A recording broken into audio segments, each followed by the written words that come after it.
Hello, everybody. Welcome back to my channel, Estelle of Imladris. I am Kai. I use he, they, and she pronouns, and you are back for another exciting installment of my series about costuming and storytelling. Seems right. Today we're going to be talking about that daunting task of looking at the blank page of a character sheet and filling it in and creating a beautiful, wonderful character together. But before we get into that, let's start from the very top, shall we? It is a dark time to be a marginalized person. If we're honest, it has been for much longer than this year. It's important that we reach out to each other, to community, to build meaningful and lasting ties outside of establishments, governments, or faceless digital spaces. Part of why I started this channel was to offer free information and education for those who want to remove systemic, personal, or financial barriers that would keep this from being accessible, because I believe the only way forward is together. Thank you for being here, but also I urge you to go find just one person, more if you can, and connect with them. Be there for each other. Community is how we will be here long after this era of darkness passes, just as we have always been. But also, in caring for each other, we should not forget the world we live in. We should fight for the freedom of those oppressed around the world, especially those facing genocide and violent oppression. I stand with the people in Sudan, the DRC, Palestine, and all oppressed peoples of the world, and urge you not to forget them in this time of hardship. Be there for your neighbors, both the ones right next to you and the ones that you cannot see that you know need your help. So, with that said, welcome back for more Seems Right. I love this show. I love doing it for you. I just did the math, and I think I'm about to hit my 3-month anniversary of this, which is so exciting and overwhelming. So if you're enjoying my streams, please consider following, and if you're able to, subscribing. I am an independent content creator, and all of your support helps me continue to tell stories and talk about what you can do to make them richer and do things like this, which was actually a tip from my suggestion box. Thank you to whoever left this amazing tip. And I want to always give you all the tools to tell your stories, because that is the thing that I could not be more grateful for in my place, in my life, is that people like you embrace my stories and the stories I have to tell. And so all I want to do is make sure that you can tell your stories and that you can feel held and secure in telling the best, most beautiful version of the stories that you have. So your support helps me provide these resources and all of this fun and exciting ways of exploring character and story. And it means the world to me that you all have supported me thus far. If you are able to, I do have a Ko-Fi goal. It's on this corner of the screen. I will actually look. I've got it right. I'm so proud of me. I am trying to get a secondary camera setup over here. That's what that goal is for. And this will cover the camera, hopefully a light and a way to hold both of those things. I already have a table and a bunch of other stuff. And it's just taking me through the finish line. But obviously, the world's hard. And if you can't afford it, I just appreciate you being here. Like, it will happen. It will. It's just a matter of time and finances. So thank you to the 50% support that I've already received. I'm so excited, and that's already going to get me so far. And we will get the rest of the way there, I promise. If you'd like to support me, I do have I see you, Patrick. I will get there. A support command in chat. And you can also just follow me and the stories I tell and cheer me on, because that just means the world. And that's also a huge support. Yeah, I'll get to the... I owe you all a show us your dice, and I brought some dice over specifically because I was like, I need more dice at my desk. Oh no, not that. And also, as a reminder, all of the VODs, because my episodes are starting to really fall off from earlier parts of Seems Right, as well as my gaming night, all of my VODs are becoming available on YouTube over time. And hopefully, eventually, everything will be channel marked now that the Arc 3 finale of Transplaner's over. I might have a little bit more bandwidth to go and do more chapter marking. We'll see. But that's been a good time. Okay, I got a redeem of Show Us Your Dice. Hello, all you lovely people who are trickling in chat. I love seeing all of your non-existent digital faces. I know you have faces. I just can't see them. And I owe Patrick a Show Us Your Dice. Let's see here. I brought this box over because I have so many fun... Oh, you'll like these. Last year? Yeah, last year. I got to play in a Blade Runner series called Burning Bright over on Happy Jacks. Hello, Valiant Dorian, my beloved.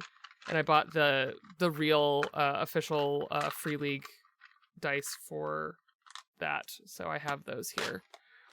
They're very cool. They're red. Let's see. Come on, camera. But you can see even on this, their success and failure things are the eye from the Voight Kampf test or the origami unicorn from the end of the movie. I love these dice. Yeah, so the system only needs a D6, a D8, a D10, and a D12, so that's what comes in the set. Also, that system is a blast. I really want to go back and play it now that the Just Be a Replicant expansion is there, because I had to be a replicant that was undercover among the Blade Runners, and I just want to be a horrible replicant. For me as a treat. Let's see here. Okay, next on my announcements before we get into it. Happy unofficial rating day on itch.io. Take 5 minutes to log in and give 5 stars to your favorite indie TTRPGs and other publications like independent novels or video games that are also published on itch. These ratings really help boost the visibility of these games. It helps market them if they want to actually get published in a traditional sense. Like, there's a lot of good benefits to doing that. I see you. I'll show you a cat. Don't you worry. People that you should consider going and giving ratings for, including Bai Connie Chung for Godkiller and all of their amazing work. You can go and I'll just be dropping links as I go. Spirit Bear Games for The Beast Within and all of Val's other wonderful work. You can go and read the profoundly, I'll say, very reflexive and wonderful and deeply strange as it should be. Glitchy Pixie wrote Fuck Your Ghost, among a bunch of other things. And her regular collaborator, constant partner in crime, and incredible game designer all in their own right. You can go and also add 5 stars to Lilith TTRPG, also known as Humna. And there's also my dear friend and regular collaborator, Golden Lasso Games, who is the publisher of the Emmy Award-winning Decima, forthcoming Starscape. You can go vote all those people for those. I saw the question in chat. Itch is an independent publishing website that is one of the main places for independent tabletop games to be published. And so it is, think about when you go on like an audiobook website or something like that, where you can select from a bunch of different publishers. It's that, but all the publishers on there are independent.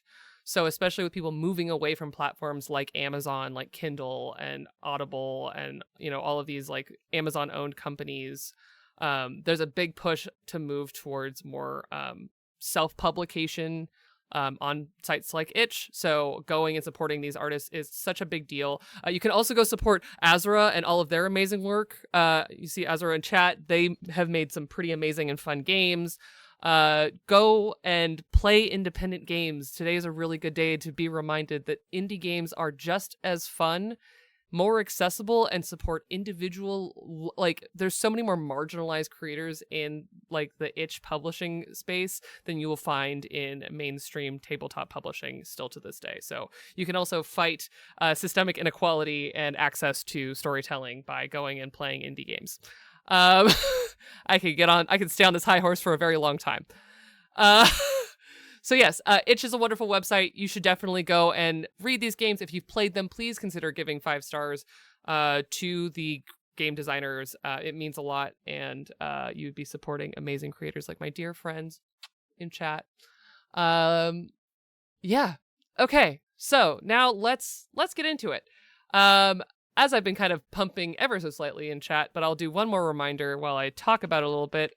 Today we're going to be building a character from a blank character sheet all the way up to hopefully someone that you could take to a table and be satisfied with the level of detail. Oh, show us your cat. Thank you.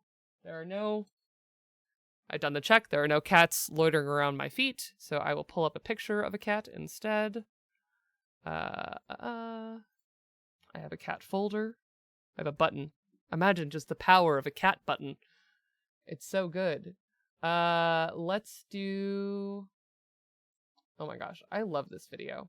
I know I posted this for Watson's birthday, but... Okay, here we go.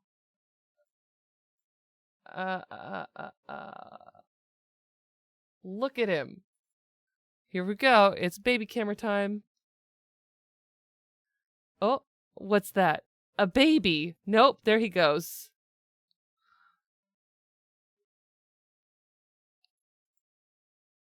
So there you go. That's Watson playing in one of his favorite toys. Box. Like all good cats. He likes box. Yeah. Okay. Thank you for that. He's so cute. We were playing with the box literally last night, that same box, because I haven't had the heart to throw it away. It reminds me of those really cute coin banks that they used to sell that was like a cat that if you put the coin there, the cat would reach up and grab the coin. That's Watson in a box. He's such a little goblin. Thank you for that. This is a great reminder. You can always redeem those exciting Corvid points at any point in time. And I have fun things like videos of my cats. If you come in on a game night stream, I see you, Puck. I'll get you. If you come in on a game night stream, I have a accent workout because I do enjoy a good accent. If that's not apparent about everything that I do in tabletop. And so I've got an accent workout on there. I'm working on some other fun ideas. Might be borrowing from my dear friend Val, who does card pulls. I love cards. I love tarot. I love cards in general. I collect playing cards. But I could do something like that. We'll see. But right now, let's see here. I have 6 of 7. Perfect. This is a box of dice that need to get put away in my dice vault. But I love this set. This is from Dice Envy. I have 2 of them, but this is only one of them. And they aren't quite showing up as well, but they are... I'll have to... I don't know. This is why I need a dice camera, everybody. They look white. But they are actually done up like old Art Deco, like movie decorations and things, and like radio signals. This one's got like the radio antenna signal, so they're like black and white movie core. So blurry. But I actually use these for my dear and beloved Mart from Angels and Atoms over on Vault Companions, because he loves a story and a movie and radio dramas, because he's a dramatic robot. Thanks for that, Puck. I love those, and I have them in black as well. I have a dream game that I originally bought them for that I will be finishing one day. Yeah. All right, so back to what we're doing today. We are starting from a blank character sheet, and the poll that I sent out includes, I thought I would leave it up to you all as to what system we're building in, but I want to build a character with all of you. And so the goal here is that the poll will just kind of give us like a rough framework. So this includes the system that we'll be using, kind of a vague idea of like a class, or if there's some kind of archetype. I tried to pick systems that weren't just playbook systems, because I love a playbook system. This is going to be your PBTA, your Blades in the Dark, those kinds of games that give you like, this is your character sheet, and everything that's on there is kind of pre-attached to that playbook. I wanted to do something that had a lot more modular movement.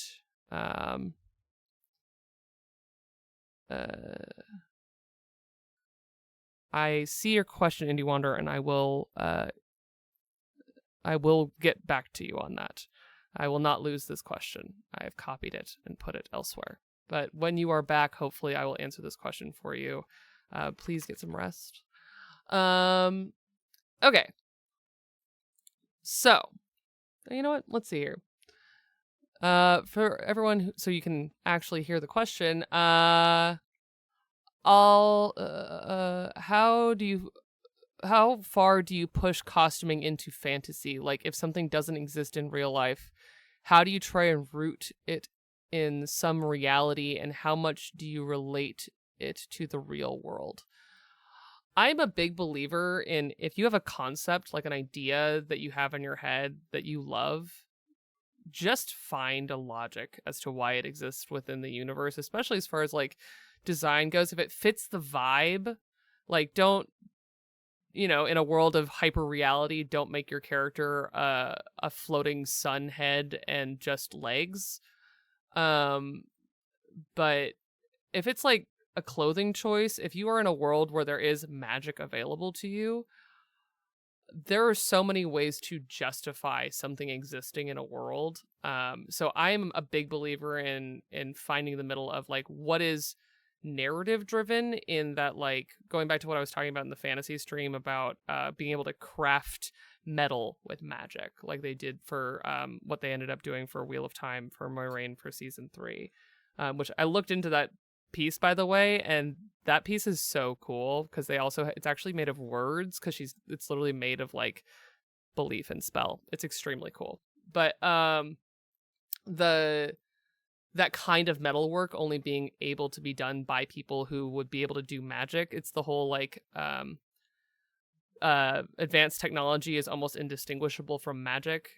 So they made it in the real world with advanced technology, so there's no reason why you wouldn't be able to then do it with very cool magic in the same thought, if that makes any sense.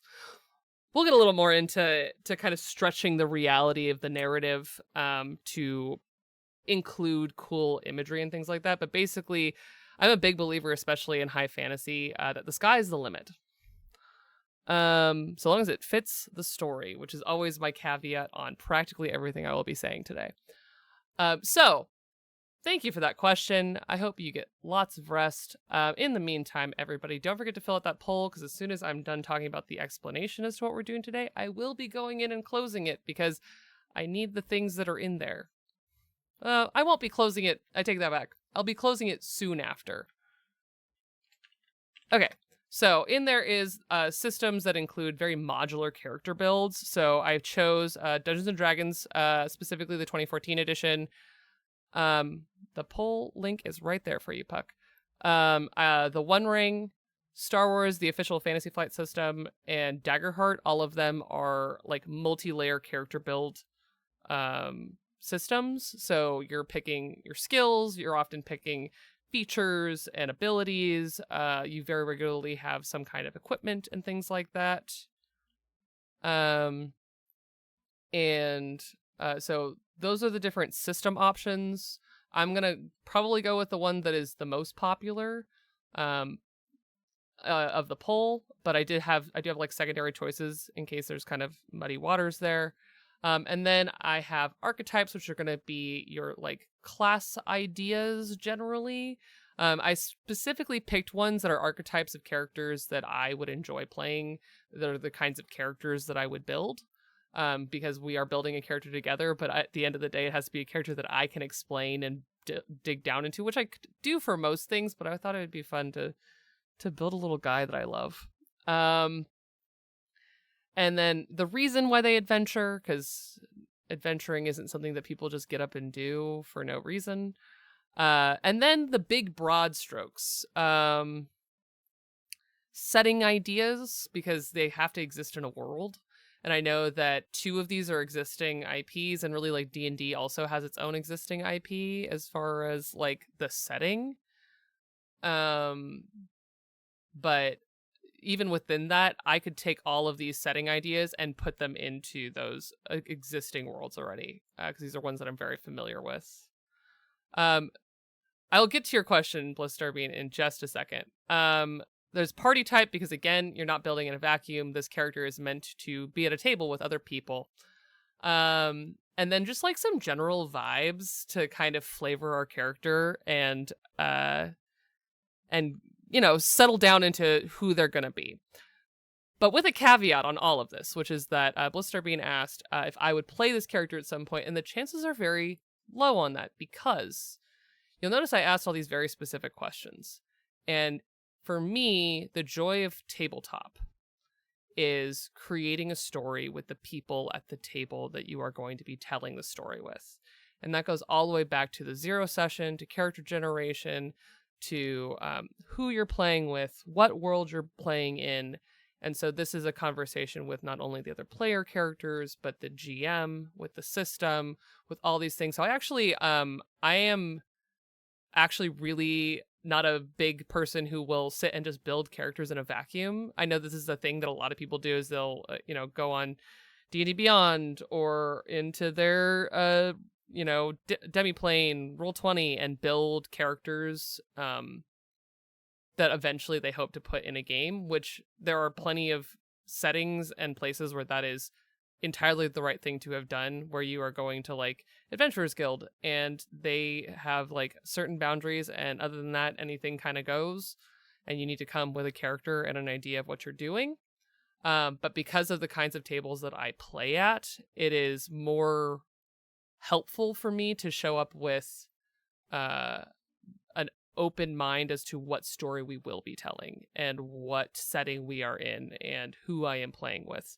And so today, you all are my table mates, which is kind of fun. And I really enjoy that, actually. Outside of that, I want to hear what the GM wants to do, what the table is doing, who I am playing with. Because often if I'm playing with like someone that maybe I already have a relationship with, I might be like, who do I want to be against this person? Like, or maybe the GM has a hook that I'm interested in engaging with.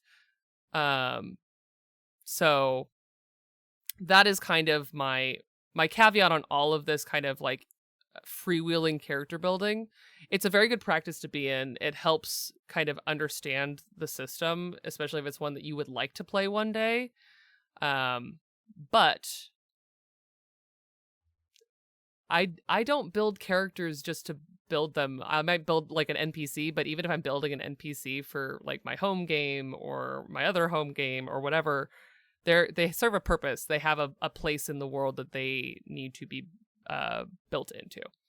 So, to that end, oh my gosh, someone said sad boy vibes, tired divorced dad energy, or unrelenting himbo with a heart under giant pecs.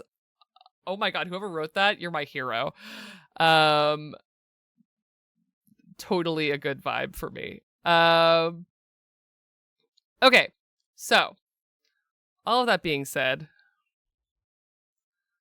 I have 15 responses, so it looks like the winner is the tried and true.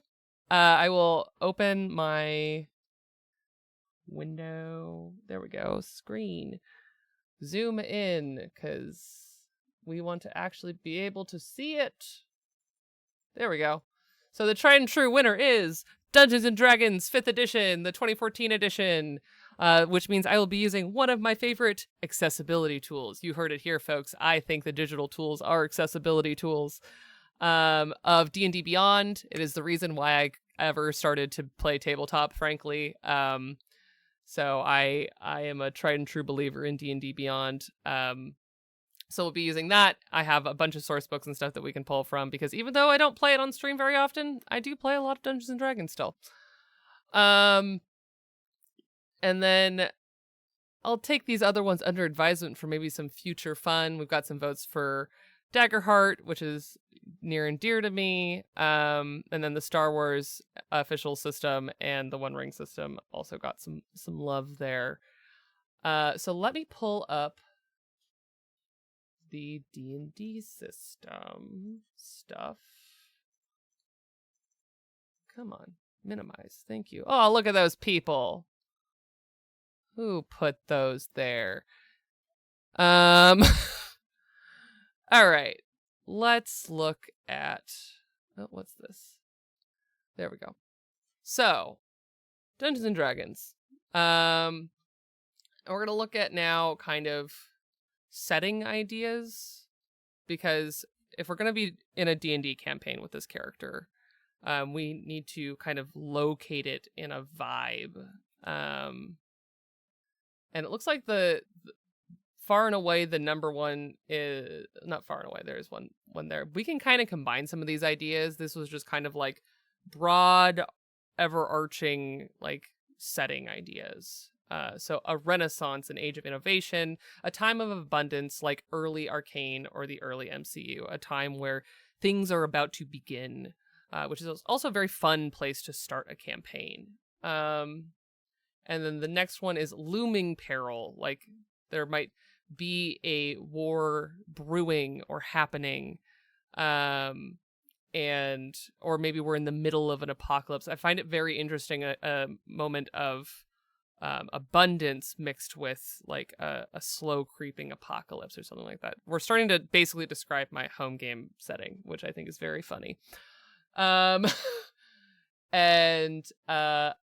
a moment of arcane discovery, new or twisted magic, strange bendy time like later Arcane, the world between worlds in Star Wars, and I can't read the end of what I wrote, but basically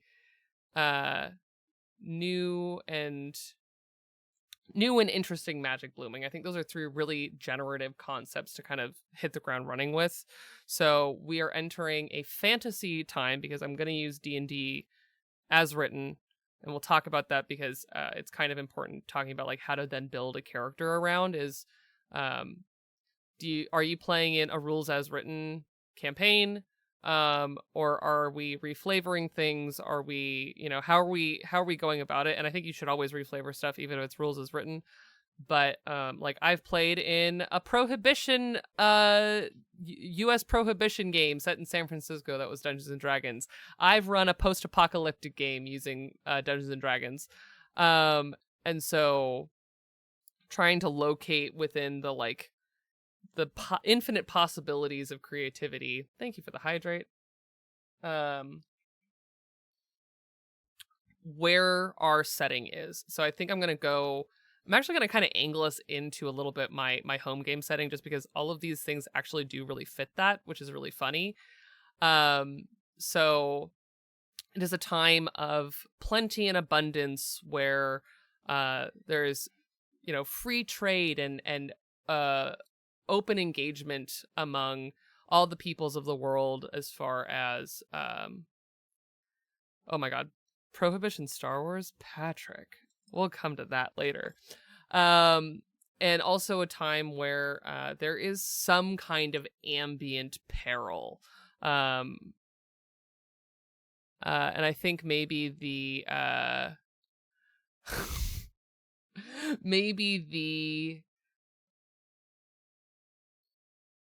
Automod, you're taking away all of my fun.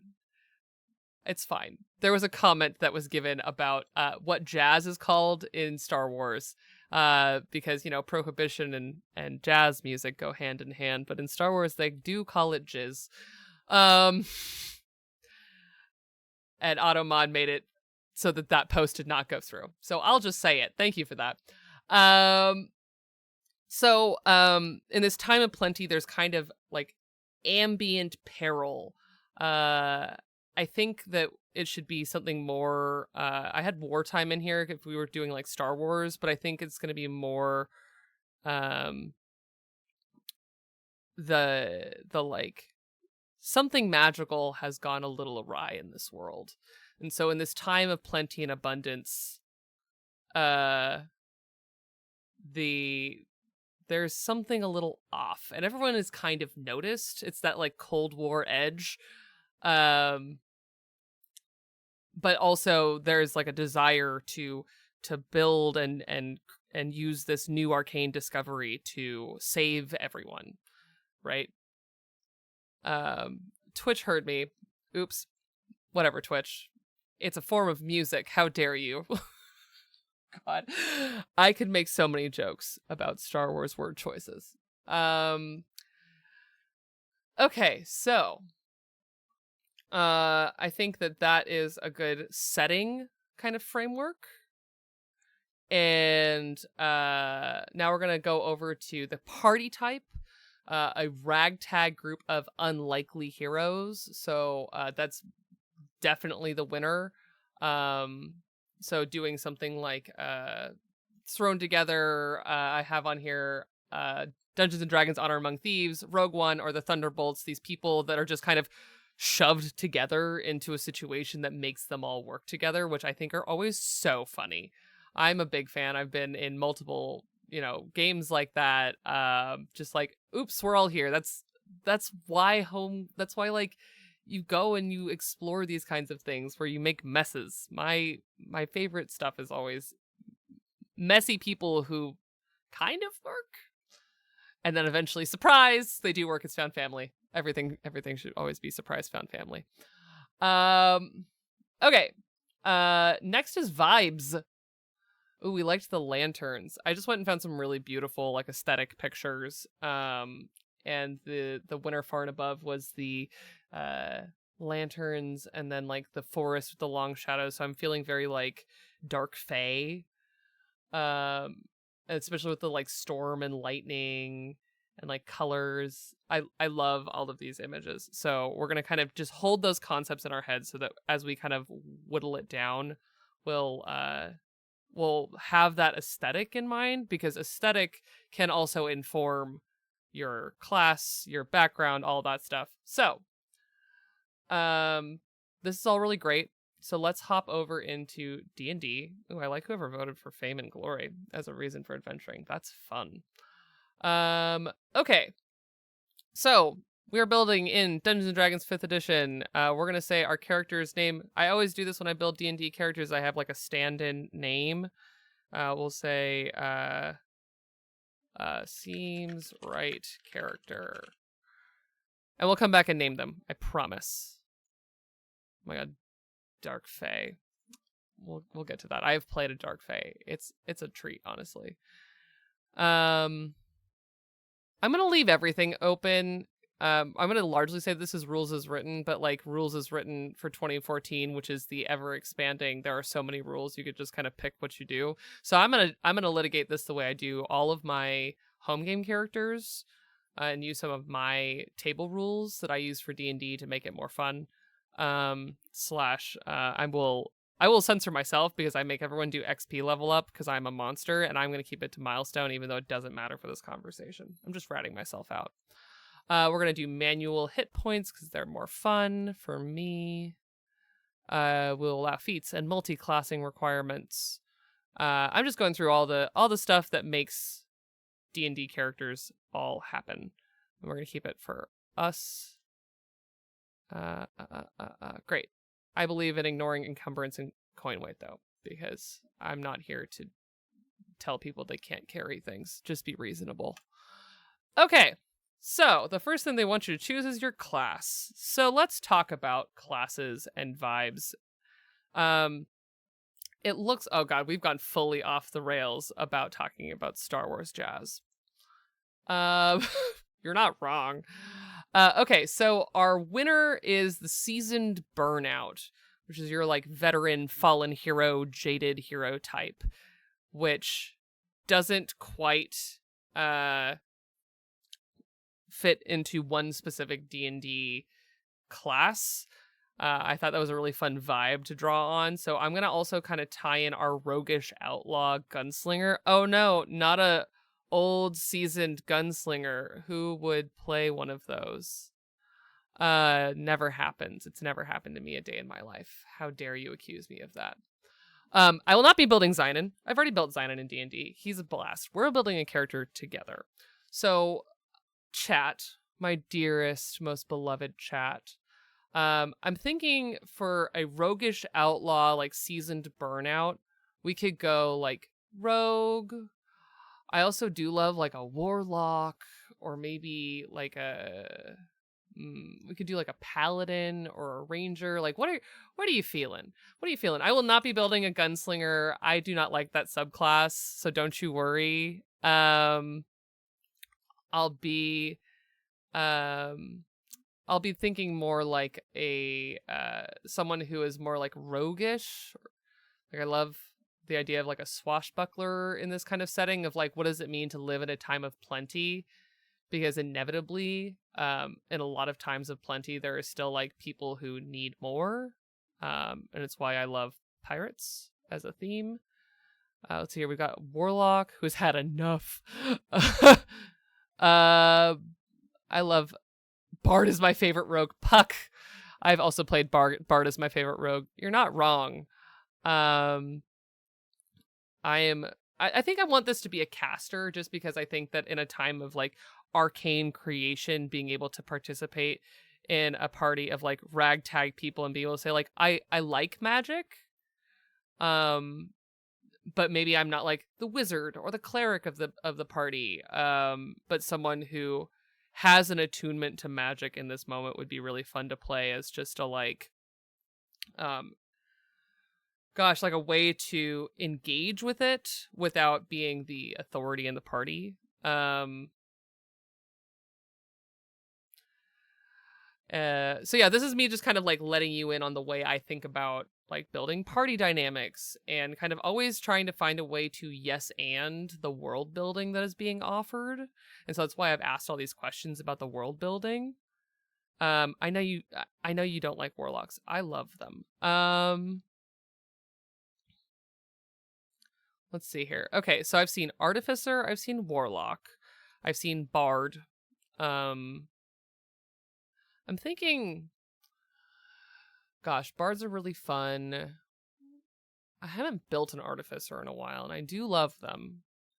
What are we thinking? Bard, Artificer, or Warlock? I want to keep it simple.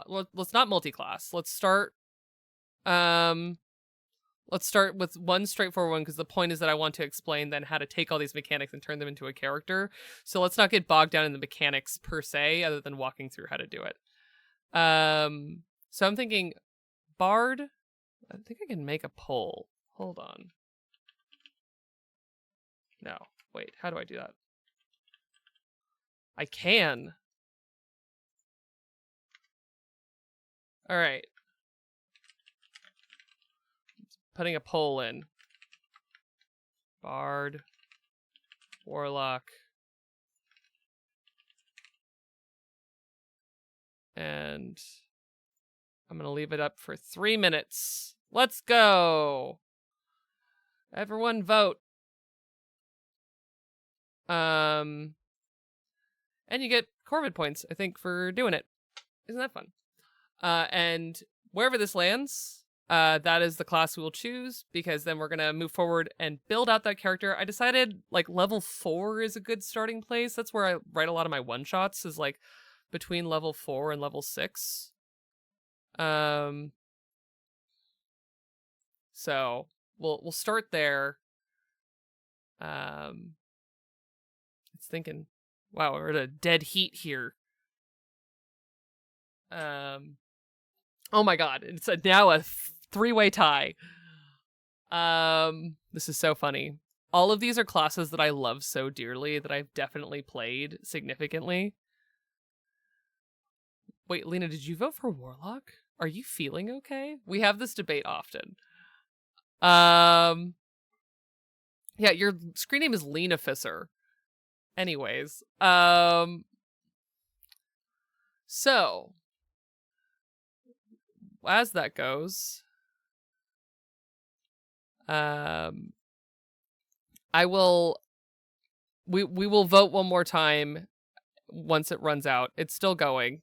It will be a lot shorter timer, but if anyone hasn't voted yet, now's your chance. So between those three, then we're going to go through and build a level 4 adventurer, and build them all the way out, and then we're going to make them a character, outside of what the character sheet says. But it's going to include all the little fiddly bits, because one of my favorite things to do is take a mechanic and turn it into a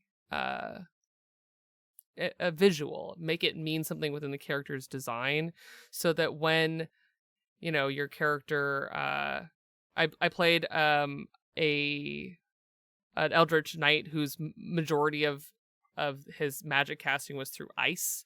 And so it's like every way that I could explain ice, because Eldritch Knights can summon their weapons and things like that. So every time he like summoned his weapon, it was ice forming in his hands. Whenever he would cast something, he would like pull ice from his hair and stuff like that.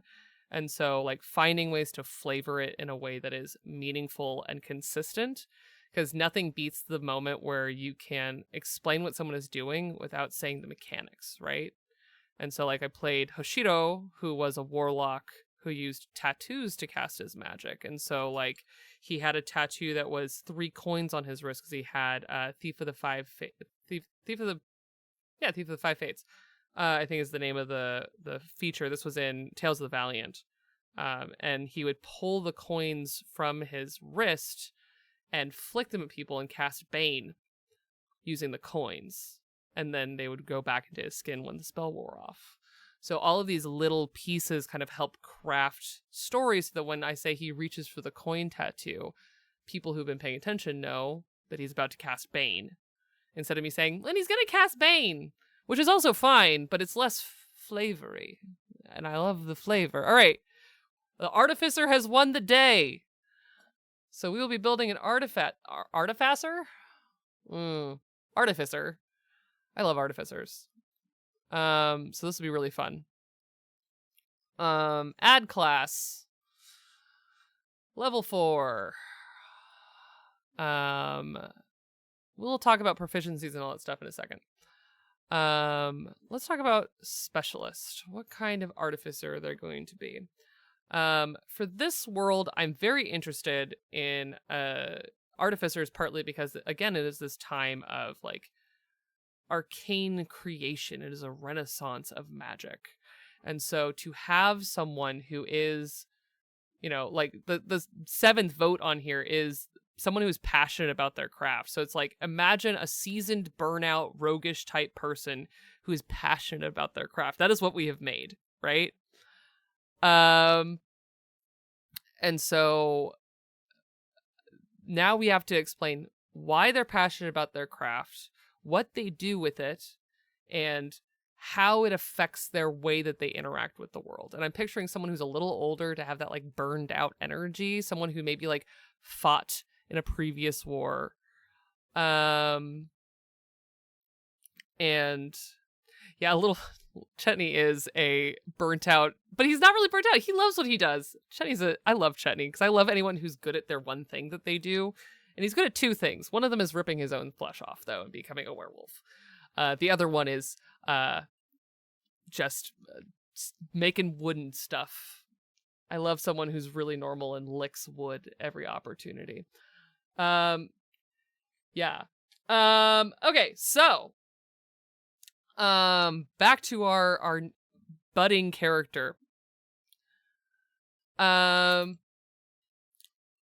thinking that we should really narrow down on the kind of artificer and the way that they engage with it. And I think that the most fun answers tend to also be the most fruitful as far as mechanics go, because there's a lot of characters, especially like character types in Dungeons and Dragons, that I think are built for martial ability. And then there's ones that like the classes and the subclasses are very much so geared more towards martial ability versus someone who's geared more towards adventuring versus someone who's geared more towards like social stuff. And so I love that we've kind of created someone who has a little flavor for each of these things, because I think that someone who is a seasoned burnout, that says a lot about their social interaction. Someone who is a roguish outlaw, someone who's willing to stand on the outside of, what is popular or what is law and say, but this is the thing I think is right. This is what I'm going to do. And someone who is still in all of that passionate in what they do is, I think it narrows us down to some very interesting options. The Alchemist, listen, I love artificers. The Alchemist, in my opinion, is an underbuilt subclass. There's not a lot there. When I say like build something that's fun, I I will almost never build an alchemist, even though my second Dungeons and Dragons 5th edition character was an artificer alchemist. Oops. They're fun. They are like a support character. They can pull like potions and mix things.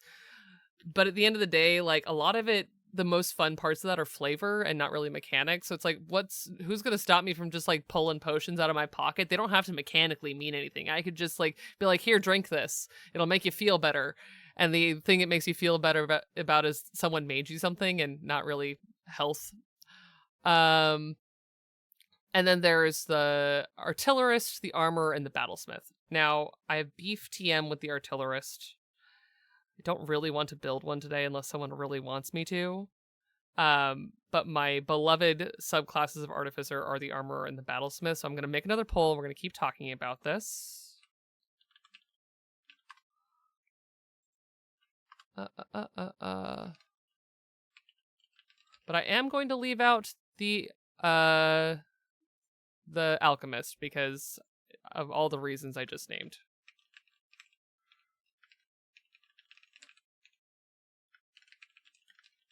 And I'll give you all the vibes as we're kind of talking about it. I'm going to make it a shorter poll. So the vibes are the armor. You can basically become magical Iron Man over time, but it's also like I've played an armor and it was a blast because you can be someone who is inventing and using magic in a really powerful and obvious way through invention.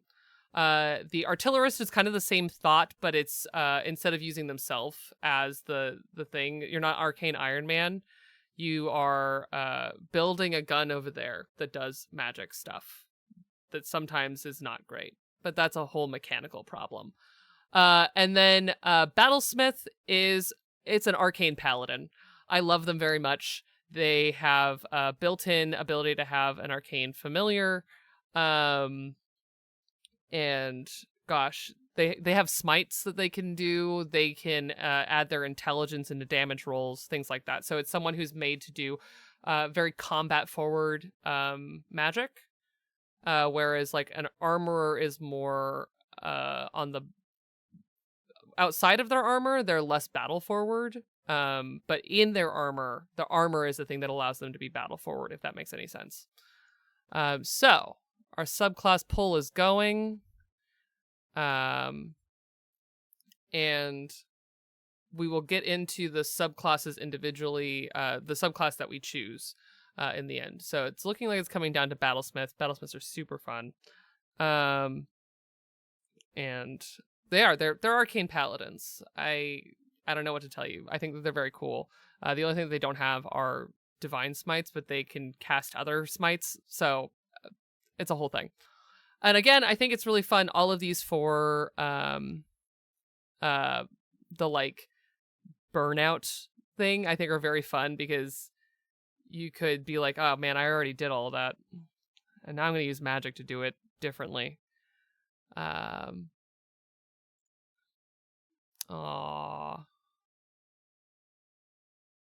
Yes, please, Iron Fist, give me your beef with Iron Man. You know I love hearing you talk comics beef. Okay, so we've got our winner, which is the Battlesmith. So we're going to be a Battlesmith, which I think rocks. Okay, so now we've got kind of like the broad strokes mechanics of who our character is going to be, the biggest part of it. And the next thing we're going to do really quick, I'm going to roll the hit points because it's fun to do. There.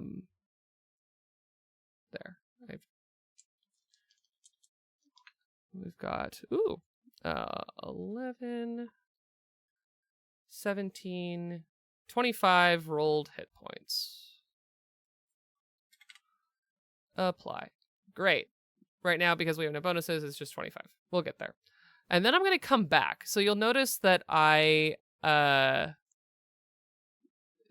just kind of zip back and forth in the different ways that I build this. This is true of any, like, if you're just building on a straight up character sheet, I also kind of move back and forth because I find that it works better to kind of work holistically all the way around and like go back and be like, oh, I want to change that actually. Oh, I haven't made this decision yet. Hit points though, we just roll those bad boys. All right, so the next up is the background, and this is where the seasoned burnout, the like, oops, I fell into adventuring stuff. That's where all of this stuff kind of comes in. So let's see here. Let's choose a background. These are, okay. Core backgrounds and the expanded backgrounds. I'm thinking, ooh, okay. Come with me on a journey here. I love a Feylost adventurer, right? Come with me. I'm going to pitch you 3, and we're going to do another poll right before we go on break.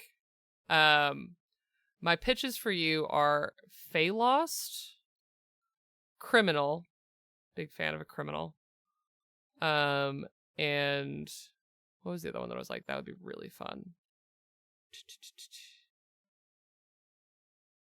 Ooh, Sailor.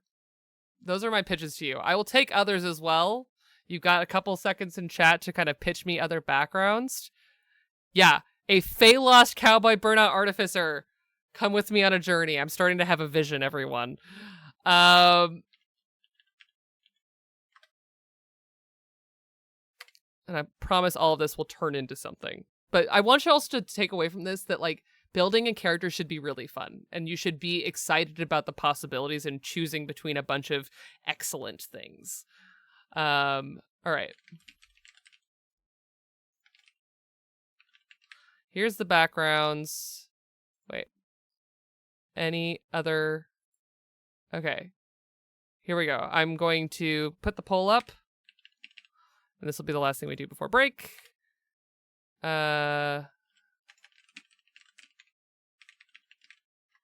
Feylost, Sailor, and Criminal. It's Criminal Spy, technically. And it really is either. All right, start poll.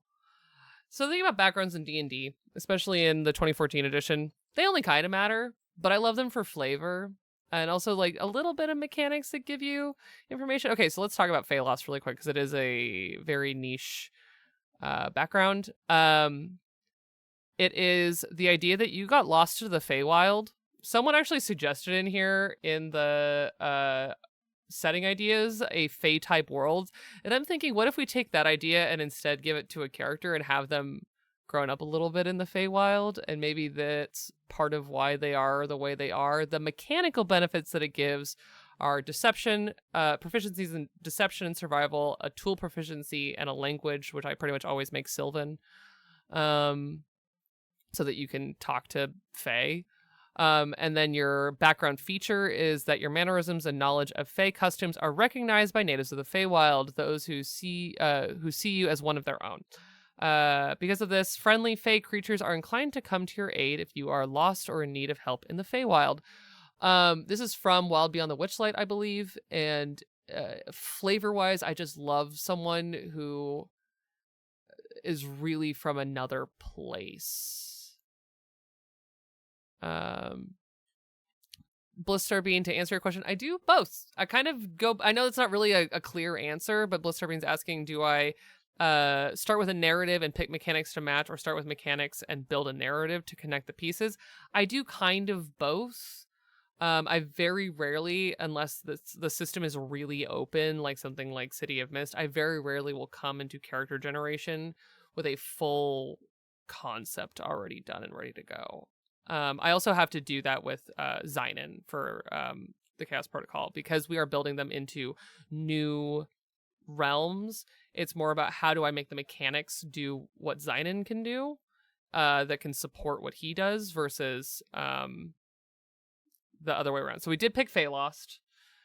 Thank you all for going with me on this journey of a Feylost battlesmith, because I think that's very fun. I'm going to give them a pan flute tool proficiency just because it's fun. Or no, we want them to be, they're an artificer, and I think, no, their tool proficiency is a musical instrument. Another thing that almost never comes up, but sometimes it's fun. So for the vibes, I'm giving them a pan flute. Thank you for the hydrate. And language, I will just do Sylvan. It gives you other options, but this is gonna be real straightforward. All right. So now we've built the class. We've given them a background. We're starting to kind of form who this character is. When we come back, we're gonna try and round out the character sheet building, so that we can talk about names and designing the actual visuals of this character before we end stream today. So we're gonna go on break. About 10 minutes. I'll see you then. If you got pets, give them a pet. Give them a little extra kiss from me. Go get a snack. Drink some water. Stretch your limbs. And I will see you in about 10 minutes. Hi, everyone. Welcome back. I have a little button that is flagging. There we go. Hi, everybody. Welcome back. Thank you for the hydrates. Plural. Here's one. Refill this on break too. Cheesecake. I love cheesecake. You petted the dog. I petted both cats. I had a cookie. We're doing great. All right, folks, we're going to hop back into it because we got a character to finish building. So obviously, when we are building characters, I like to take my time, but with Dungeons & Dragons in particular, I know so much about D&D that I thankfully have things that I already know that I can just pull on, and we're kind of like weaving it all together. But there are, especially when I'm with a new system that I've never played before, I might spend a lot of time just reading the book and looking for inspiration. So this is going back to what Blister being asked before we went on break about, like, do I let the mechanics kind of create the narrative, or do I let the narrative exist and then kind of weave the mechanics into it?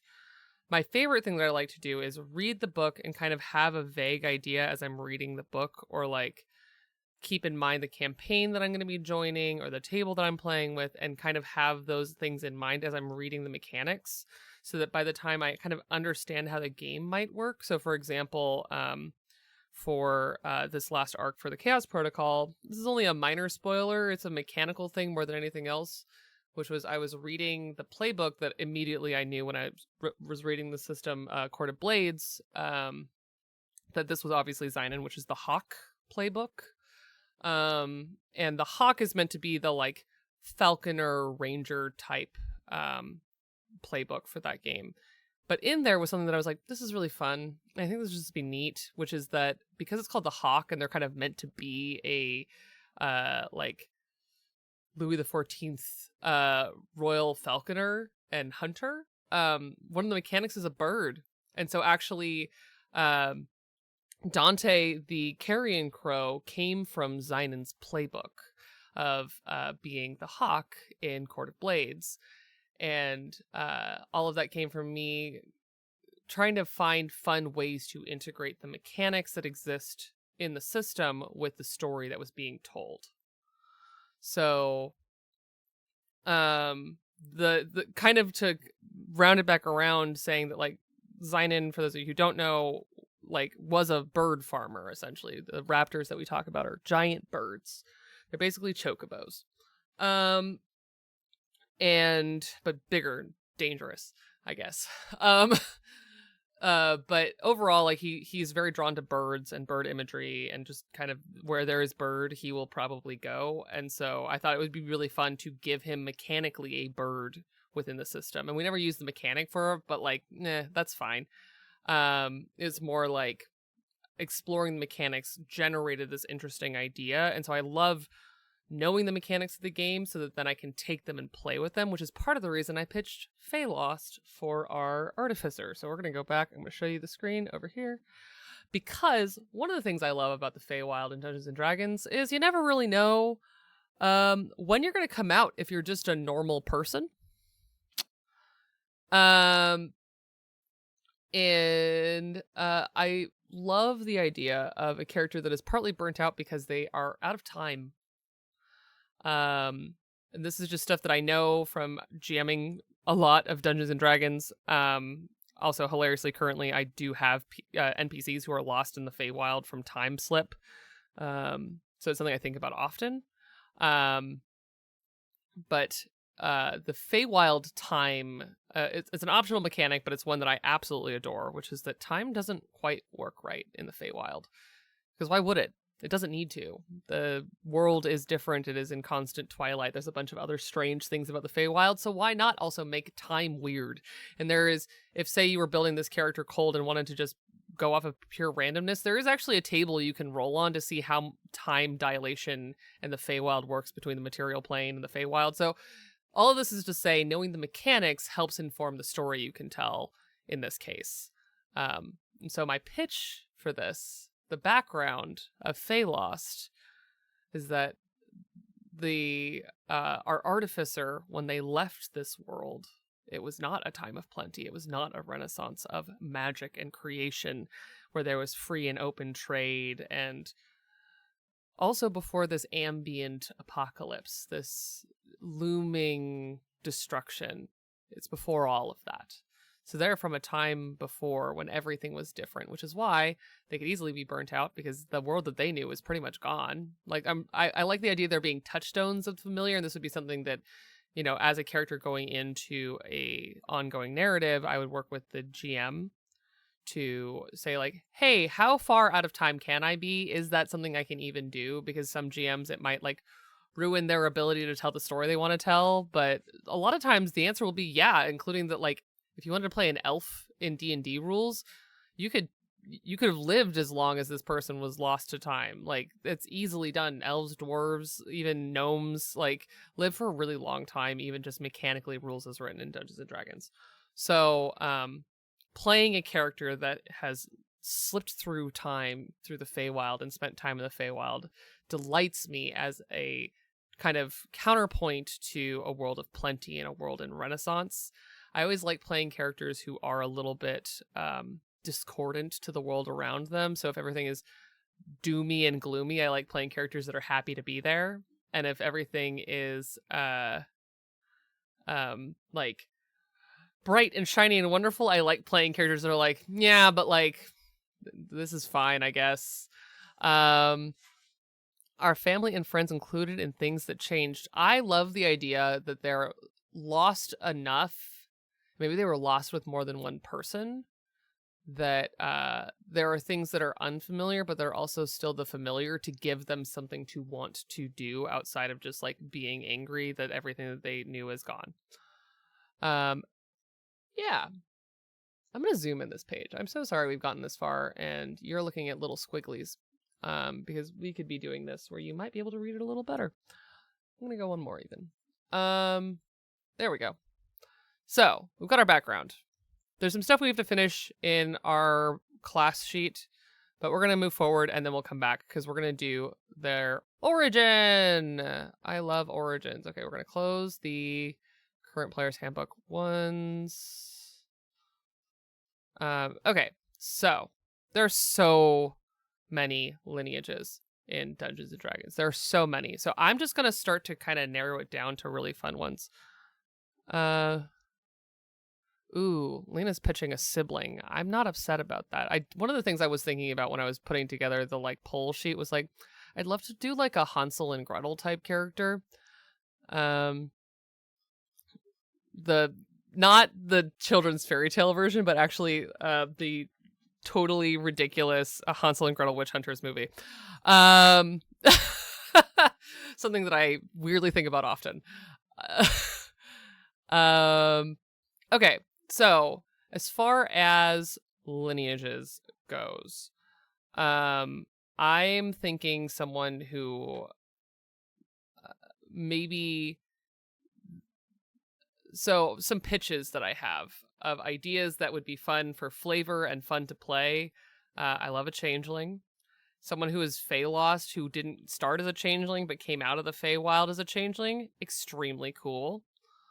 I'm going to start making a list because I will forget.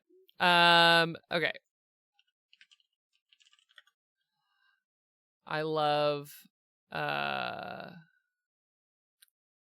Gosh, there's so many good, like, Fey type things, but also I love, again, that discordant, like maybe when they were in the Feywild, they also weren't like everyone else around. There's cat chaos happening behind me. Let's see here. There's always my absolute favorite that I promise I'm normal about. I'm not normal. I'm lying to all of you. Is a Hexblood. I love the Ravenloft lineage set where you can be a Damphir, which is just a vampire, a Hexblood, who is someone who's slowly changing into a hag, or a Reborn, which is someone who died. I've played so many Reborns, it's actually a little absurd. When I say like, oh yeah, I'm just kind of doing my usual thing with Zynon, I love a character that's a little dead. There's something very alluring to me about it. But specifically the Hexbloods for this would be really interesting because, again, this is someone who, while in the Feywild, maybe made a connection with a Fey, some sort of interaction with a Fey that left them changed and slowly changing into a hag. Or some, you can flavor it other ways. I have flavored it other ways in the past. I love Hexblood, so I'm going to put that on there. There's other like Fey types.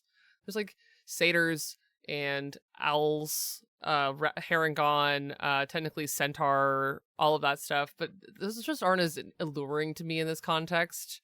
We could do a shifter, another like fun. I don't think shifters are technically Fey descended, but they could be if we say so, basically. That's how I feel about it. Most shifters, I believe, are born that way, but we could say otherwise. And that's going to be someone who is more in the Therianthrope, animal type traits.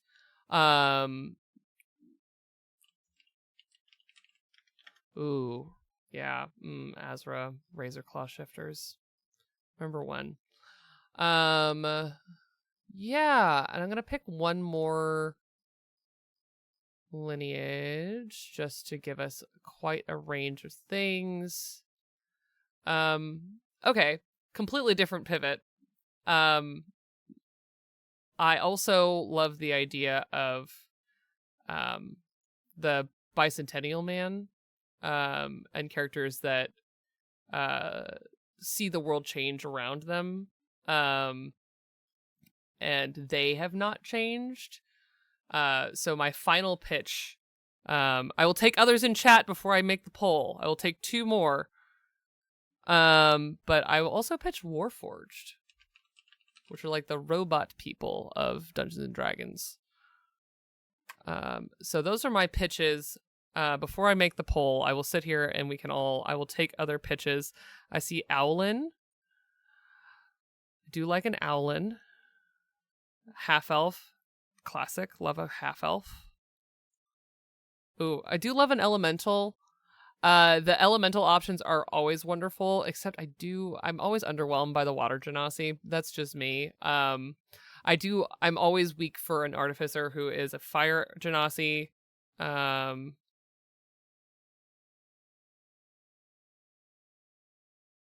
Okay.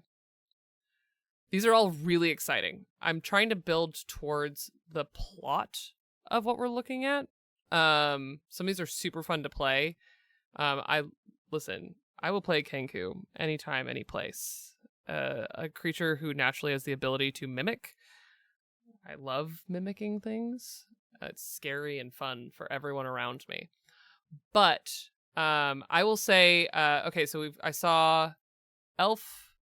I saw Simic hybrids are really fun. I think. Ooh, okay. There's so many. I could sit here and do this all day. I'm trying to go fast. Okay, I'm gonna just put together the poll of the ones that I suggested plus I'm gonna say elven lineages, whether that is an elf or a half elf, we'll figure out. A Kenku. I'll take Kenku over Owlin just because I like Kenku so much, and it's already two burbs. And the Simic, because that one's different and spicy. For those of you who don't know, Simic hybrids can actually magically take on traits of the like world around them, the creatures around them. They're like technically kind of engineered beings. Okay, so poll. Here we go. Lineage, Hexblood, Changeling.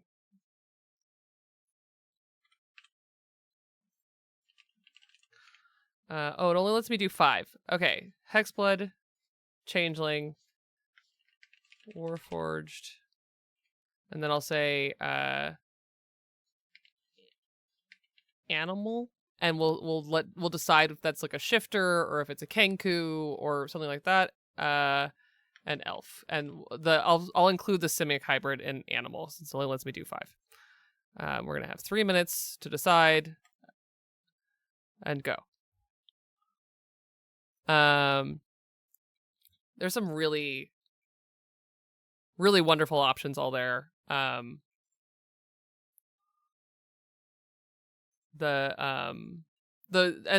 kind of to frame it again, for story, the thought is that like specifically Changeling, Hexblood, and like animal type lineages, I envisioned that they were maybe something before, and then when they fell through the Feywild, they changed. So changelings are able to take on the appearance of other people that they see, so they literally can just like look at someone and borrow their face. It is basically always having a tangible, practical disguise self spell. And there's more to it, but not a lot, which is really fun because like there's a lot of things that changelings actually can't do. I GM one in my home game all the time. And then the Hexblood is someone who went to the Feywild and interacted with a Fey in a way that they are now becoming a Fey. The rules as written version is that this is someone who is destined to become a hag, either because they as a child were given to a hag, or a deal was made, or 1,000 other things. Basically, however you flavor it, the rules kind of invite you to just kind of explore why this person is becoming a Fey, specifically a hag in the way the mechanics is written. The animal one is kind of a similar idea for me, of like someone who maybe was something else and then they went through the Feywild and came out different, especially if they like have a sibling or something like that. I think that all of these are very fruitful, that it's like, oh, I'm different now than my sibling. That's interesting. That kind of stuff. Okay. Yes, so starting as a human and becoming a Warforged, that wasn't the original idea behind why I pitched it, but I do also love like the idea of someone becoming the Tin Man from the Wizard of Oz, which is kind of where that came from for me. It was Bicentennial Man meets the Tin Man from the Wizard of Oz. And that's fun. And then Elf would be someone who wasn't changed per se by that experience, but did like go to where the elves supposedly came from in Dungeons and Dragons, because they are supposedly descended from the Feywild. Hydrate, thanks. All right, get your votes in. It's about to close. Right now, my Hexblood is winning. I love Hexbloods. And if you were, say, playing this character from like level 1 all the way through, one of the fun things, like say you did a one-shot where you were just playing them before the Feywild, you can then take the mechanics of whatever they were before, and you can change them ever so slightly with the Hexblood mechanics. I really like the lineage, the Ravenloft lineages. I use them maybe too much. Okay, so we are playing a Hexblood. Look at them. I love them so much. And one of the fun things that they can do is they actually have the ability to do some hag stuff, because why not? We are a hag. I chose to do custom origin manager, so anything that would come from the ancestry as far as ability scores, all that stuff, we do later. Question, what was the base you used to build Zynon? So Transplanar historically doesn't do like traditional lineages. It's part of the like very non-colonial. It's also very anti-bioessentialism. And so the way that Connie has people build for D&D is to basically kind of create, using any of the options in Dungeons & Dragons, create all of the mechanical pieces of your character that would be filled by the lineage. But basically, the pieces that I ended up pulling for Zynon were from, I want to say there was one that I took from the GIF, who was the hippopotamus people from space, because there's one that's basically like, gun. And then he's reborn, and I think in the like elven lineages somewhere. I don't entirely remember all of it, but he's got like keen huntery things from seeing in the dark on Kesiki and being raised by his Ema. It's very complicated, but basically he's a reborn. He's a very spicy reborn, as it should be. Okay. So the things we do get to pick: the lineage, the language. Excuse me. So for our like D&D character logic, what kind of people would this person have like interacted with?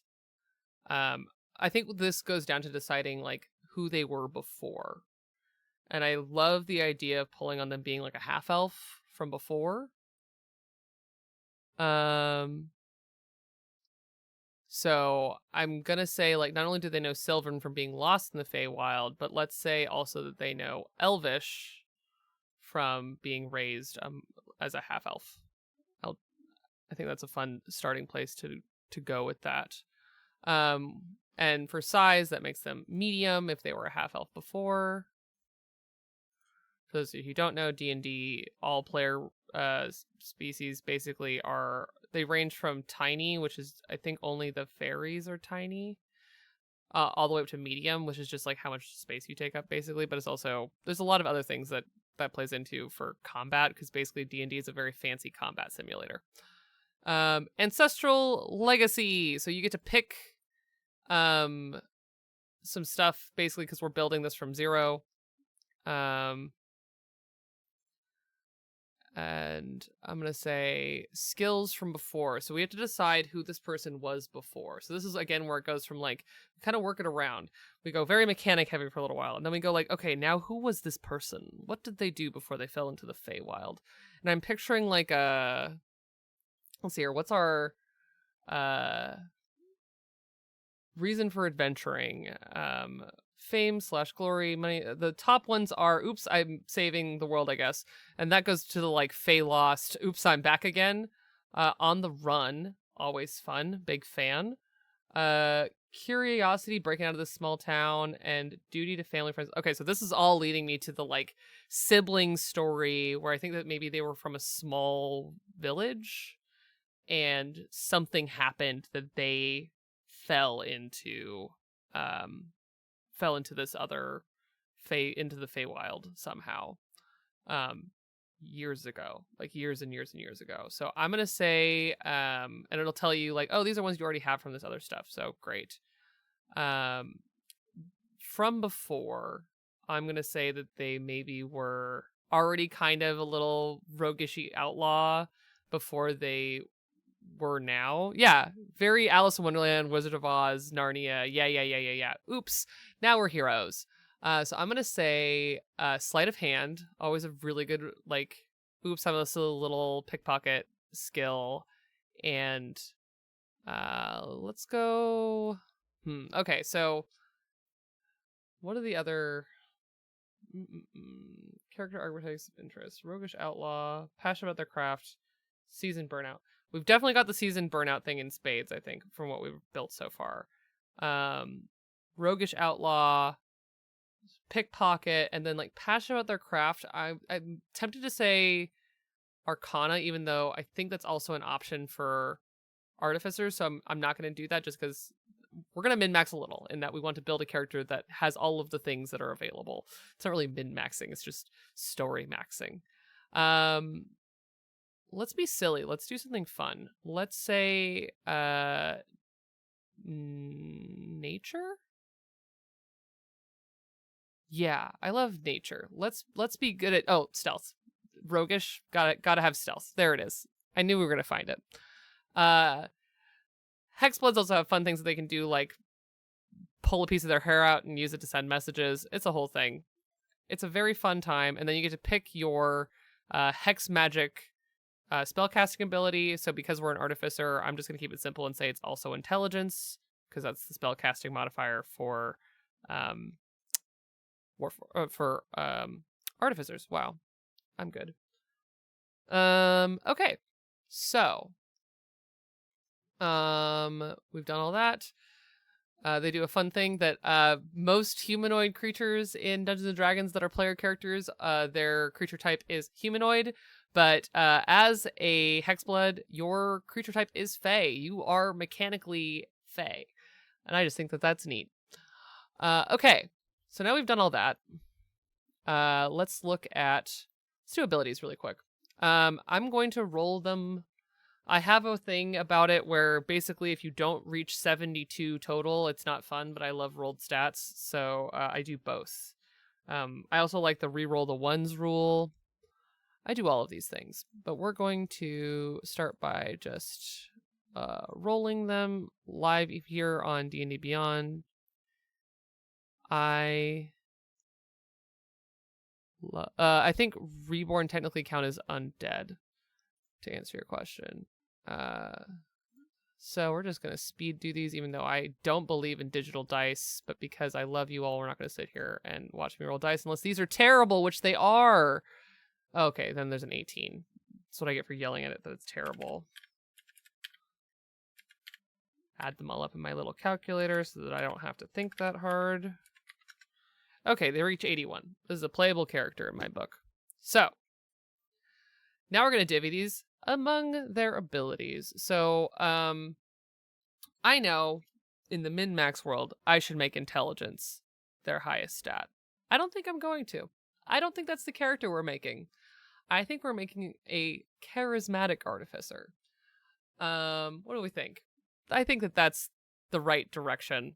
We'll come around to that. So I usually work it so that I pick like the most important things to keep in mind. Oh, you know what? I love a con heavy. Let's do con, intelligence, and charisma. Right?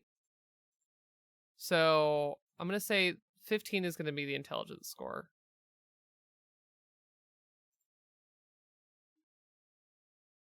And then I'll go this way. That, like, the burnt out is also that they bodied a lot of the harms and dangers of the Feywild. Because the Feywild's fucking terrifying, right? And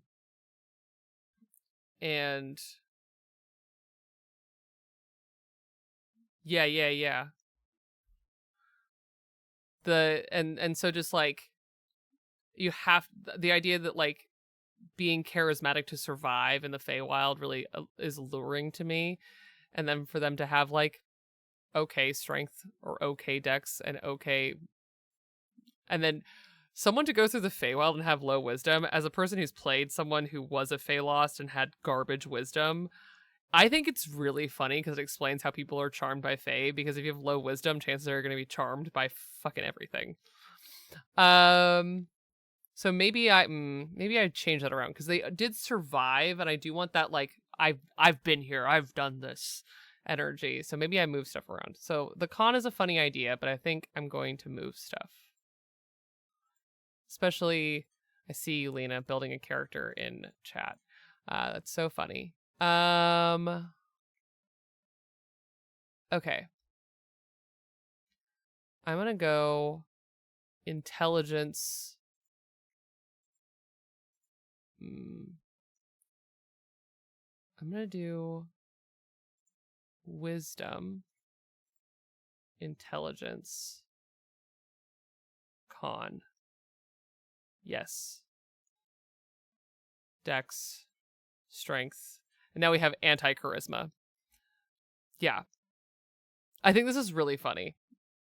Basically, I always want the stats to kind of reflect the general vibe. And so, like, trying to balance out someone who's really smart. And now I've built someone who thought their way through the Feywild instead of charmed their way through the Feywild. But then we don't have the, like, roguish outlaw stuff. This is hard, y'all. Okay. I want someone who's charismatic because it's fun. The no con. Boo. Okay, that's fine. We'll do wisdom, charisma. Oh god, Dex and Con being the lowest is real rough. But I think this is it. Oh, this is someone who needs a party around them. They think real good.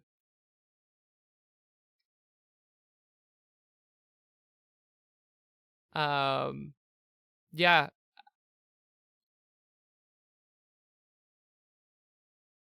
Oh god. This is hard. You know what? I'm gonna give them not as good a wisdom.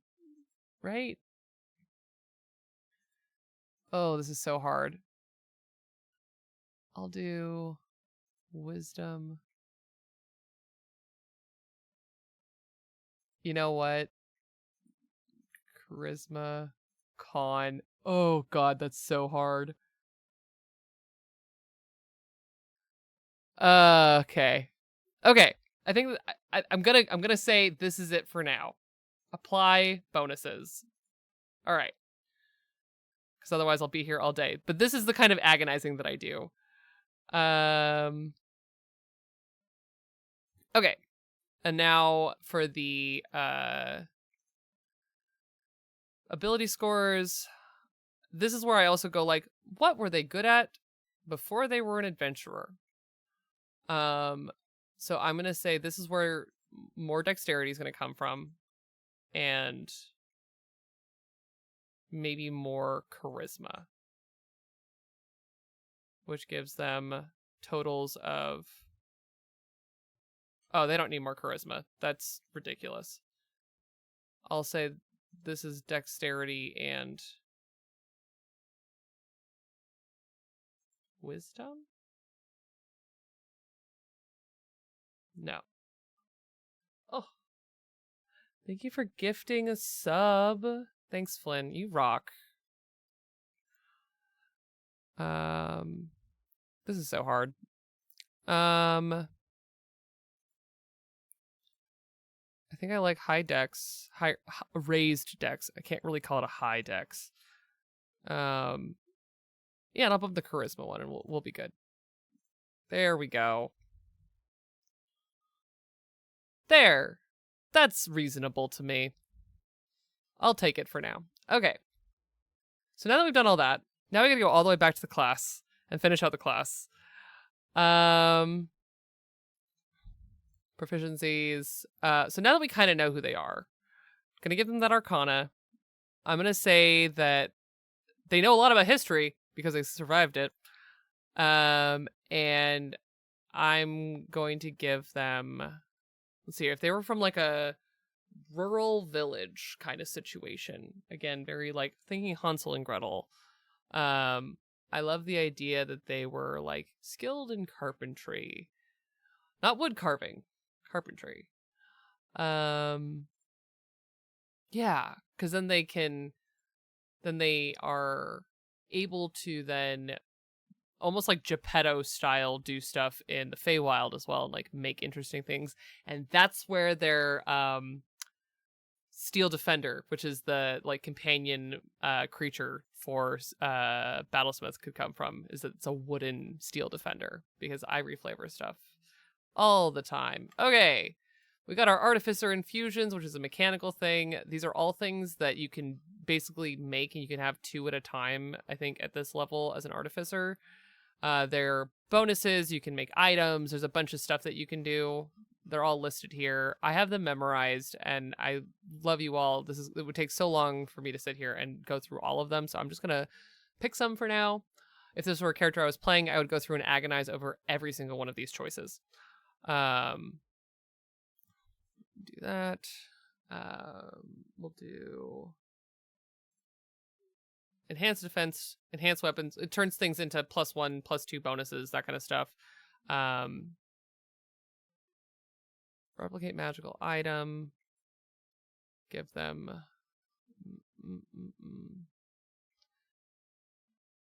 Featherfall token, Goggles of Night. What species are we? We're Hexblood, so I don't think that we have dark vision. So Goggles of Night might be really useful. Ooh. That would be really fun, but so useless. I love shift weave. It's clothing that can be kind of whatever you want it to be. There's so many items. First level spell rot tattoo. Scribe's pen, bullets, shift weave. Oh my god, there's so many items. It used to be like a list of 5 things, and then they expanded it when they redid this for Tasha's Culture of Everything. And now everything. It's everything.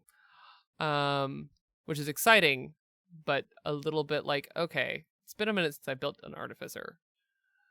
Where is my bag of holding? Let's just do a good old classic bag of holding. It'll be so useful.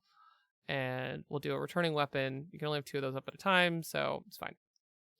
Specialist, battlesmith, right tool for the job. All of these things that we will go over once we have a character sheet. I'm going to give them, let's see, feat or ability score. I love feats. I really do. I'm a big fan. We're going to make them a warcaster. So I want to get through this.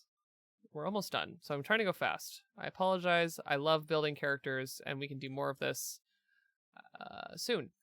Abilities, equipment, base equipment. Hopefully, if you're level 4, you're not only starting with the base equipment. Okay, so we have to pick, very important, we have to pick their weapon. I'm picturing like a... Let's see here. I'm picturing like a short sword. Or hammer. Light hammer? Warhammer? Light hammer. What? Light hammers are terrifying. Pinocchio meets Groot. Oh yeah. Blisterbean, you're so right. Changeling with shift weave. That's just correct. That's big brain right there. Yeah, I love the light hammer. That really works for me. That's quite a vibe. And then we'll give them a short bow to be useful.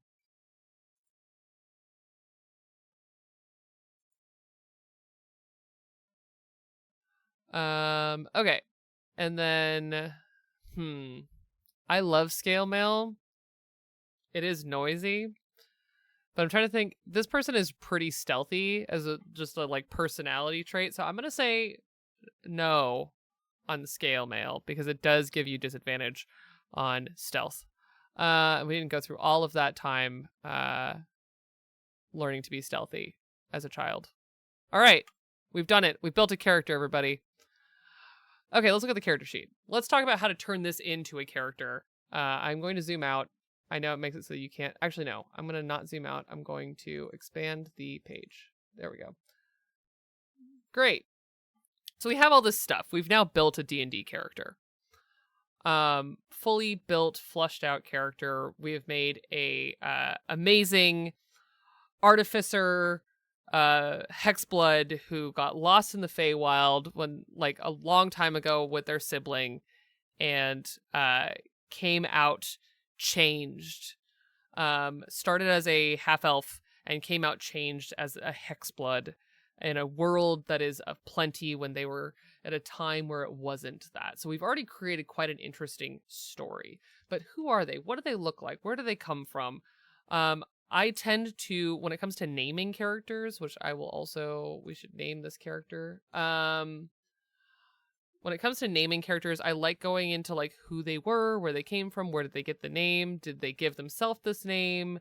Did someone give it to them? I'm really interested because of the way that Fae stuff works. I'm always like very keyed into names, and I love the idea of this character not using their name from birth. Maybe it's not a dead name, but it's just one of those like, you shouldn't use your true name around the Fae situations. And this is a Artificer who is there as an adventurer, I think out of loyalty to their sibling, and maybe like this is the only way they can get back part of the life that they had. And so going by a different name and like longing for the day that they can just go back to being who they used to be. And then it sets up wonderful dichotomy of like, is the name just a name are you still yourself within that name that you were given because you had to, not because you chose it. I love that kind of stuff. So let's think of a name. Let's say,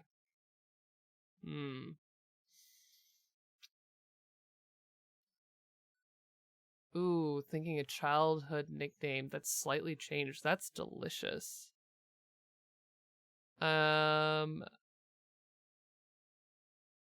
Yes, I love the being around them to prove the absolute trust, and here's my real name, but it's like risking your whole life to give someone your real name when you're paranoid about the Fae stealing your name. Oh, do with woodcraft. Ooh, we could do Awlee, like an awl. I love that. That tickles me.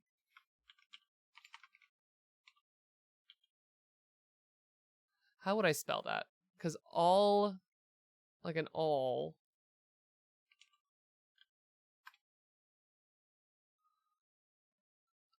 I'll say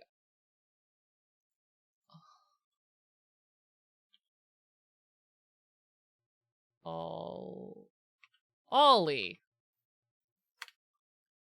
There, thank you. Awlee. Perfect. Awlee. So we've made Awlee, who I kind of love. And this would be where you go and like you work with the other people as to like what the other name is, and it becomes a whole thing of like revealing it when the time is right. I love doing that kind of stuff. So we've made Awlee, and the things to kind of pull out of here to then tell a story is like, what can they do? How do they do it? Where's my list? I have a whole list of things. So this would be then when I would go and do research. I would do research on like what kind of village they might have been from, how the Feywild manifests in this world, and whether that is in conversation with the GM, who is obviously the creator and executor of how the world operates, or if it's something that they are, interested to see what you bring, and then you decide like maybe it's Alice in Wonderland, or maybe it's the anomaly from Arcane, or maybe like you decide then what the Feywild is, and in this case I think we just get to decide. But I would then pull out and pull on that and decide how being a Hexblood has affected this person, affected Awlee. And so maybe they have like flowers that aren't blooming, actually, that aren't like tucked in their hair, but are actually like blooming from them. That kind of stuff, and really kind of leaning into the like colorful etherealness of the vibes stuff that we voted on. Like the stained glass of those lanterns maybe being like what they're, because Hexbloods have like little horns. Maybe their horns are actually made of like shards of beautiful glass. Pitch, what if they don't remember their OG name because they've been going by Awlee to protect for so long? Oh, I love that. And they're actually looking for their name. Oh God, that's so good. I love that stuff. And so like maybe it's something where their hex blood nature is actually coming out in these like horns of colorful glass. And then you can use it for things like, it says eerie token. So eerie token is meant to be something that the hexblood kind of takes off of themselves. It's like fingernails, hair, that kind of stuff, tooth, weird face stuff. And you use it then to either basically scry or be able to send messages. And so it's like, oh, let me pull this flower from my hair and give it to you. Oops, it's actually like part of me. And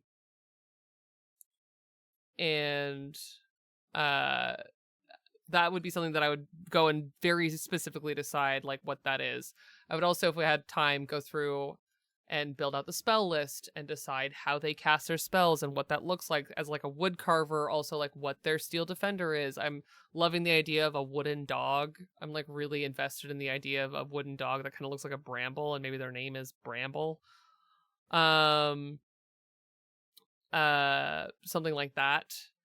And you just keep going and decide like how they interact with their tools, where they keep them, how they hold their hammer. Like, do they always look like an artificer? Do they always look like they're a hexblood? And kind of pull on these threads. And one of the things I love doing, even though it seems so tedious, is going through the spell list, the features, and the inventory, and deciding how these things each individually happen. For a playbook game, like a PBTA game, it's a lot easier to do because there's like 5 moves that you can do. But for something like D&D, you can get very granular down to like, oh, what does my crossbow look like? Did I make it? Do I have my initials from my original name that I don't remember anymore carved into it? Where did the studded leather come from? What does it look like? Is it studded with metal, which is the implication of studded leather, but is it Feywild leather?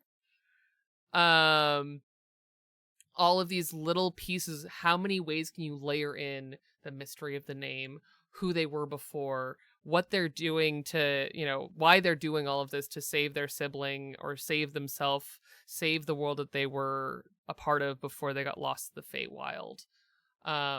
Why they have these things and what they look like, and going through and asking yourself these questions every time about like, how do they cast disguise self? What does that look like? How do they cast hex? What does that look like? I love for artificers using a tool to like carve it basically into reality and pushing it forward. Knowing the flavor of the magic is so important. And being able to cast things like shield, like, is it an explosion of colored glass for Awlee? That kind of stuff. So I think maybe we'll do another stream in which we go through and I will get really in the weeds. Now that we've built Awlee and we love them, let's really get into it. I would love to show you how I think through class features and spells and inventory. And we'll build out and do more research and continue to build Awlee, our new artificer, who I think is a delight. But in the meantime, it is the end of stream. And I hope you've all fallen in love with this character. I know I have. Yeah, I think we have to come back. I think we have to keep going. This was so fun. So thank you all for building Awlee with me. And we will come back to them in the near future, maybe next week. But in the meantime, let's see here. For the rest of the week, I will be back on Wednesday. I did make sure that Baldur's Gate works.